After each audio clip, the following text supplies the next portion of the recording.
Hello everyone. आज के इस एक्सप्लेनर में हम एक ऐसे टॉपिक पर बात करने वाले हैं जिसने पिछले कुछ दिनों से लाखों स्टूडेंट्स की नींदें उड़ा रखी हैं। जी हाँ, हम बात कर रहे हैं आरआरबी ग्रुप डी रिक्रूटमेंट से जुड़ी उन डरावनी अफवाहों की जो आजकल हर जगह छाई हुई हैं। तो चलिए बिना किसी देरी के सीधे फैक्ट्स पर आते हैं। सबसे पहले जरा इस वायरल न्यूज़पेपर कटिंग की हेडलाइन पर गौर कीजिए। लगातार कोर्ट केस के चलते भर्ती रद्द करने पर विचार। अब सोचिए, जिस एग्जाम के लिए कैंडिडेट्स ने सालों साल दिन रात एक कर दिए हों, उनके लिए ऐसी खबर पढ़ना किसी बुरे सपने से कम नहीं है, राइट?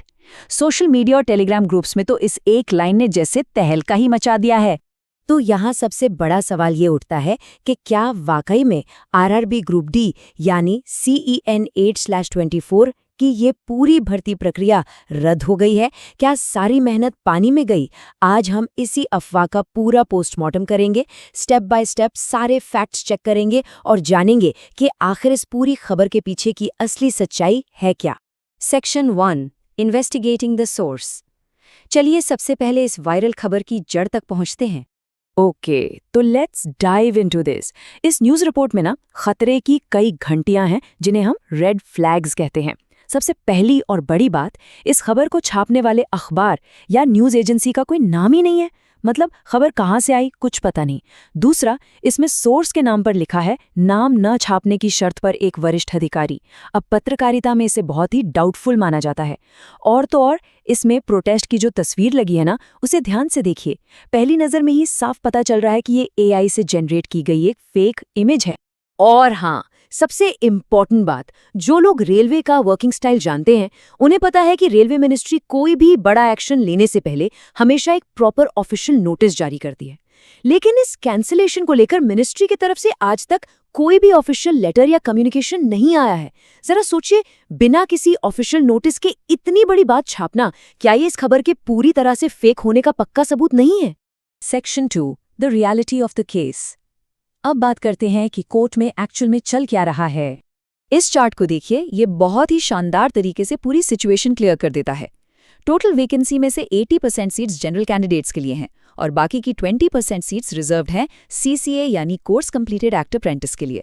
अब ध्यान देने वाली बात यह है कि कोर्ट में जो भी केस चल रहा है वो सिर्फ और सिर्फ इसी 20% वाले कोटे तक ही लिमिटेड है।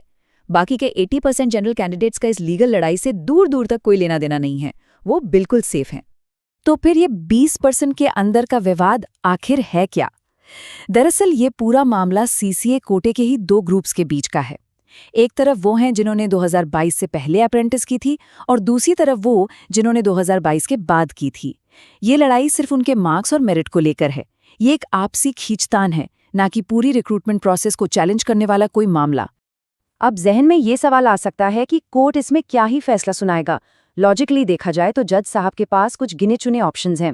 पहला, CBT एग्जाम के मार्क्स के बेसिस पर मेरिट बना दी जाए।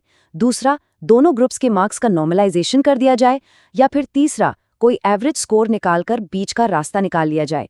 लेकिन नोटिस करने वाली बात यह है कि इनमें से कोई भी सोल्यूशन ये डिमांड नहीं करता कि भाई पूरी की पूरी भर्ती ही कैंसिल कर दो। ऐसा बिल्कुल नहीं है। Section 3, logistics versus cancellation.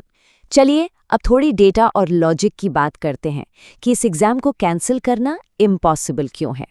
1 crore, जी हाँ, बिल्कुल सही सुना।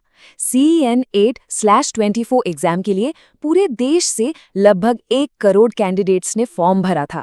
जरा इस नंबर के स्केल को इमेजिन कीजिए।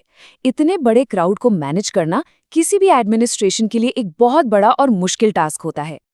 और इन 1 करोड़ में से करीब 60 लाख कैंडिडेट्स ने एक्चुअल में एग्जाम सेंटर्स पर जाकर ये पेपर दिया है। अब जरा खुद सोचिए, इतने बड़े लेवल पर एग्जाम कंडक्ट कराने में रेलवे के कितने करोड़ों रुपए और कितने सारे रिसोर्सेज खर्च हुए होंगे। ये कोई छोटी मोटी चीज नहीं है कि बस एक दिन फैसला किया और सब कैंसिल कर दिया। प्रैक्टिकली देखा जाए तो इसे कैंसिल ना करने के कई बहुत स्ट्रॉन्ग रीजंस हैं। पहला, जैसा अभी बताया, करोड़ों रुपए जो खर्च हो चुके हैं वो वापस नहीं आ सकते। दूसरा, इस एग्जाम में किसी बड़े लेवल पर चीटिंग या पेपर लीक होने का कोई सबूत नहीं मिला है। जहां इक्का दुक्का गड़बड़ी हुई भी, वहां तुरंत दोबारा एग्जाम करवा लिया गया। तीसरा सबसे बड़ा रीजन, रेलवे को इस वक्त मैन पावर यानी कर्मचारियों की बहुत ज्यादा जरूरत है। और हाँ, 2025 की नई भर्तियों का प्रेशर भी तो है। याद होगा इससे पहले 10वीं वर्सेस ITI का भी इतना बड़ा विवाद हुआ था, तब भी भर्ती कैंसिल नहीं हुई थी। Section 4 the path forward. तो अब आगे क्या होने वाला है? चलिए इस लीगल टाइमलाइन पर एक नज़र डालते हैं। पास्ट में देखें तो 10th वर्सेस ITI वाला बड़ा मैटर ऑलरेडी सुलझ चुका है।